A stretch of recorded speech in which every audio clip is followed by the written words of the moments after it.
আরে জানে ওই টিয়া আছে না, টিয়া যখন আমার কাছে এটা ওটা তখন তো আমি সব কিছু দিয়ে দিই। জানে আজকে আজকে ওকে দিতে কিচ্ছু ছিল না বাড়িতে, তাই ভাবছি একটু বাজারে যাই। এই মোকাপে ও ও ও আমার বাড়িতে সব কিছু চুরি করে নিয়ে গেত, কিন্তু আমি ঠিক টাইমে সে বলে ওকে ধরে ফেললো। হ্যাঁ, আমার পর্দা ওখানে লুকিয়েছিল।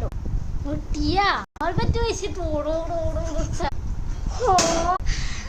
ও এরকম হয়ে গেল যে সবার বাড়িতে যে এমনকি গাড়ির কিছু আছে। আচ্ছা ওকে না এখন কি করা? আমার তো মনে হয় একে এনটা বার করে দেবো ভালো।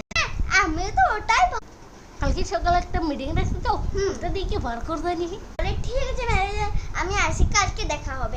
আরে চাটা তো খেয়ে যাও। না না, আমি আমার বাড়ি থেকে চা অলরেডি